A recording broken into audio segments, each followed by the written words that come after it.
Am I the asshole for allowing my friend to bring her stuffed animal to me and my fiance's wedding? I, 27 female, am getting married to my fiance K, 26 male. Our wedding is only a few months away. This problem has to do with my friend Kennedy, 27 female, who is also gonna be a bridesmaid. She has autism and always has some sort of plush with her to squeeze and hold on to when we're out, along with a pair of headphones. A few years ago I got her a frog plush from Build-A-Bear for her birthday and she loved it. She named it Hocus and loves buying and making clothes for it. Even her boyfriend thinks it's adorable how attached she is to it today. My fiancée never had a problem with Kennedy until she asked if it was okay to bring Hocus with her to our wedding. I don't know why, but it upset him and he told her no. I asked him about it later that day and he said it would be weird and childish. But I never really thought it was childish. When she does bring Hocus out with her, she just has it sitting on her lap and squeezing its hand. This might be where I am the asshole because I told Kennedy it's fine if she brings it along. Even encourage her to make a dress for it that matched the one she was gonna wear, pink. My fiancé found out and was livid. I tried to tell him that it wasn't a big deal and that it was just a stuffed animal that wouldn't draw any attention. Even then he still won't budge and is refusing to talk to me. Was I really wrong? Hi, thank you to everyone for the supports and advice. I currently talking to my fiancé and attempt to compromise with him. And I love the ideas some of you are thinking of. We will have Hocus in some of the bridesmaid photos with every bridesmaid's approval. If Kay agrees to keep him there, and Kennedy's about to start getting to work on the dress as soon as she finds the fabric the same color as the dress. He shouldn't be negative and a great friend, but I personally wouldn't want someone's stuffed animal in the background of my wedding ceremony and party pictures. Not the asshole. Been a wedding photographer for over a decade. At my wedding just last week, the groom's daughter, 17 years old I believe, had autism. She had a mini fidget toy, plush tied onto her bouquet, and toys plus headphones accompanied her down the aisle to stand next to her dad in the best man spot. Guess who cared? No one. We got to witness this beautiful child support her dad in the best way she could, and her having those comforts allowed her to be present, and I even got stunning photos of her crying during her dad's and new stepmom's vows, and her stepmom even wrote a vow just for her. Wedding decisions are a 2 yes, 1 no's decision, but I do believe your partner is being unreasonable and don't understand why he would even care. This is one of those things that you have a discussion about and work it out. Both of you are being dismissive of the other's opinion, feelings. This is a wedding of TWO people and neither of you gets to override the other. Doing something behind his back is just as wrong as him not being considerate of your friend's needs. Not the asshole. You're making an accommodation for your neurodivergent friend, and your fiancé is concerned with how things look. A wedding doesn't make a marriage, and your friend can leave Hocus out of the pictures if it's that big of a deal. The groomsmen are his responsibility, the bridesmaids are yours, and it's not up to him to make sure everyone is as mature as he'd like to be. Lots of ways to make this work. She may need Hocus as she's standing in front of a bunch of people in a fairly stressful situation for a longish period of time. Incorporate Hocus into her flowers, if she's holding any. Have him dressed as a groomsman or bridesmaid and let her carry him without disguising him at all, adorable. Make him the ring bearer. Have a little lily pad on the ground at the front so she can set him down within close reach during the vows. Allow another friend to sit up front and hold Hocus for her once she's settled at the front. You risk her stepping back as a bridesmaid or breaking down during the ceremony, and this is a very reasonable accommodation. Not the asshole your fiancé is. Don't have any kids with him if that's how he treats an adult with autism. Not the asshole your husband is. Am I the asshole for using alcohol in my cooking? My 18 dad invited some of his friends from his school days over. He asked me to cook for them. I asked if they are allergic to anything and they all said no allergies. One of them said they liked the chicken and wanted to know how I prepared it. I told him I used white pepper, soy sauce, black soy sauce, oyster sauce and Japanese cooking sake. Another of his friends looked very upset, so I asked him what's wrong. He said he can't have alcohol because of his religion. My dad quickly admonished me, saying I shouldn't have used alcohol without asking. Many people can't have alcohol due to their religious beliefs. Not the asshole. It is against my religion to drink alcohol, but there are no specific rules about having it in cooked food, and the general presumption is that, if we can't detect it is there, the alcohol has largely burned off in cooking. And even if that wasn't the case, intent matters in most faiths and your guest had no intent to imbibe. If anyone has strict dietary restrictions, whether related to allergy, religion, special fitness program or veganism, it's really on them to inform the host of such before showing up and or to bring their own food. You're not the asshole. My dad quickly admonished me, saying I shouldn't have used alcohol without asking. Many people can't have alcohol due to their religious beliefs. He was the host, he should have asked his guests when inviting them over for a meal. Not the asshole. When you cook with alcohol, the alcohol evaporates. With the exceptions of rum cakes, bourbon cakes, etc. that have alcohol added after baking, cooking. There is zero alcohol. If they try to disagree, ask if they have anything with vanilla in it. Vanilla extract is about 15% alcohol, just like wine. Not the asshole. Cooking with alcohol, sake are not as common, and you asked for allergies. If Buddy was so religious it should have gone without saying that he be a big boy and tell you he can't have alcohol because of his beliefs. Not the asshole. I mean, next time maybe use the word restriction instead of allergy. But anyone asked about allergies who has a restriction knows that this is their time to mention it. Not the asshole. Your dad is a dick. Why exactly are you cooking for him and his friends? Am I the asshole for asking for the dog to be put in another room after being jumped on? I went to a party at an acquaintance's house this past weekend with my wife. This is a friend of a friend that I've met a few times. I was invited, but I would not say I know this person that well. They had a German Shepherd, that I didn't know about, that as soon as I opened the door came out of nowhere and full on jumped on me, paws on my chest. I nudged the dog away and told it to fuck off. I almost got immediately yelled at by the host to not be an asshole to their dog. I was just like, your dog jumped on me. I don't want it jumping on me. I asked if they could put the dog in another room so it doesn't happen again. The host told me absolutely not. This is the dog's house too. I told my wife we are leaving. I told everyone have a good party and no pet out of there. My phone's been blowing up from multiple people and the host reached out saying how I treated his dog was really inappropriate.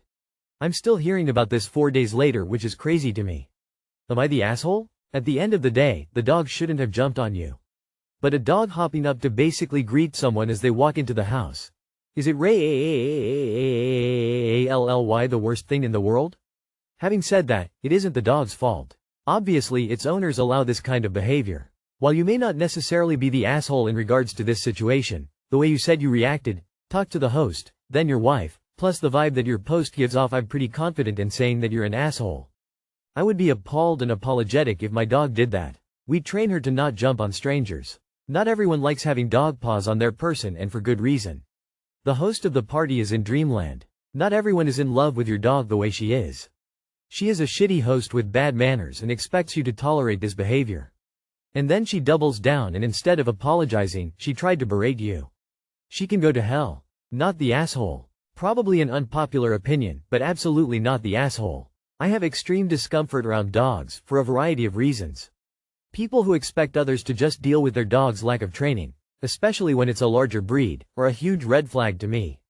Dogs tend to want to get up in people's space, and I can't handle that. And then when they do, they are constantly moving and squirming and bumping me and it's just too much. They overstimulate me and are unpredictable and I have to leave. Your reaction was off the cuff and pretty much involuntary, so I don't think you can be faulted for being surprised at being randomly jumped on the moment someone opens the door. Dogs should not be jumping on guests. That's poor training and negligence on the part of the owner. They suck for this. You're an adult. It sounds like you had an angry, volatile reaction to a dog jumping on you. You literally said, fuck off, words typically spoken in a manner that makes everyone around uncomfortable.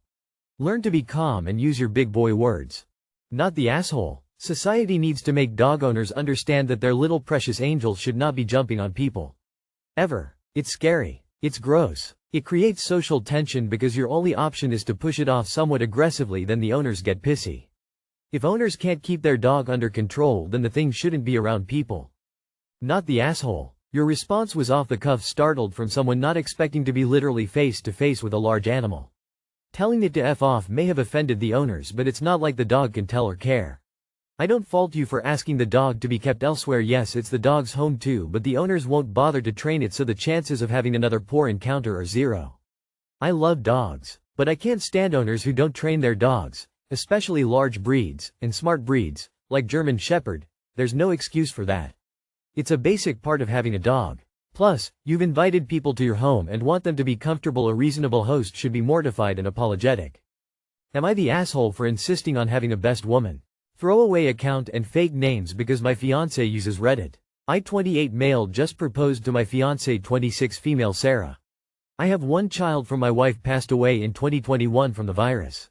I honestly never thought I'd find love again, but I did. The problem is that my fiance doesn't want my best friend Zara 29 female to be my best woman.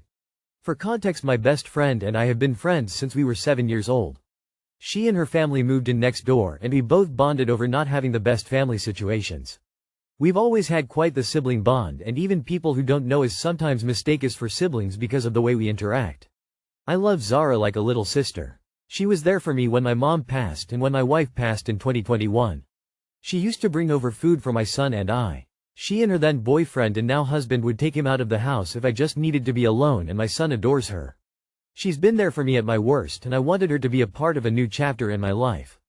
The problem is that my fiancé isn't really her biggest fan. When they first meet, Sarah said that when she spoke to her she sounded rude and condescending, which is kind of true because Zara has a much deeper voice than most women and is on the spectrum, so she sounds monotonous all the time. I've explained that to Sarah, but she thinks it's just an excuse. I was with Sarah the first time they met and she didn't say anything rude or condescending. She's also very sarcastic, so pair that with the voice and people think she's rude. She's actually very kind. She offers to take Sarah out for girls' night when she and the other girlfriends of the friend group go. She's made an effort to bond with her, but according to Sarah they just don't click, which I was fine with because not everyone has to like each other. It's not like they're rude to each other and fight, they're quite friendly and cordial.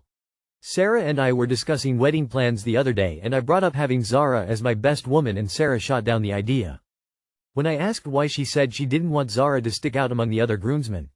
I assumed maybe she didn't want Zara to wear a dress because she loves her dresses, so I told her she'd be fine wearing a suit, but she still said no, and I got confused and asked if she didn't want Zara in the wedding party at all, and she said yes.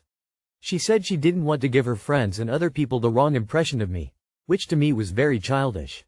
I insisted that I want Zara as my best woman because as much as I consider my fiancé my best friend and want to make her happy, Zara is also an important person in my life and I want her by my side. She got frustrated and isn't speaking to me anymore, and her friends think that this means that there's something going on between me and Zara. She's a married woman who hates cheating with every fiber of her being, and I see her as my sister, by the way. Aida. ETA. Never mind y'all. Sarah is just Islamophobic, jealous and ableist, like some of you pointed out. This is just a gist of the text she sent me today to tell me how she feels. I will be giving you guys a full update later when I get home from work. Thank you all for the support, and for those of you who say men and women can't be friends, I hope you get help. Not the asshole. Your future wife sounds controlling and jealous. She wants to get rid of the one person who was there for you when you needed a friend the most. It started with some backhanded comments and not so backhanded ones towards your friend. Now she is pushing her out of the wedding. Next thing, you will hear from Zara once a year through a Christmas card, if you're Lucely. They don't have to be the best friends in the world. But your fiancé needs to respect your relationship with Zara. So far, from what you wrote, I don't believe she ever will. You will always be stuck in the middle. Edit. I switched the name of the fiancé and the friend. It's now corrected. Info. Zara has been your best friend for over 20 years. So was she your best woman in your last wedding? How did your wife handle that? Or if not, why not? Personally, I don't believe second weddings should have wedding parties, but if your fiancé was never married, then it's her first. Also, if your wife died in 2021, then you're barely known Sarah long enough to propose. I suggest a long engagement to give you time to work out these differences. Not the asshole, but Sarah is waving a giant red and jealousy green flag in your face. She is showing her true self. Pay attention. My daughter was a best woman. The groom also had 2 groomswomen and the bride had 2 bridesmen. It was wonderful. As you say, rules like this are made to be broken. Not the asshole. Has Sarah been married before? I'd be reconsidering the engagement simply because the two of you sound worlds apart in how mature you are. I'm sorry for your loss. Not the asshole. She is jealous of your relationship with your friend, and really this should have been dealt with before you got this far into the relationship. Never just assume an issue will resolve itself.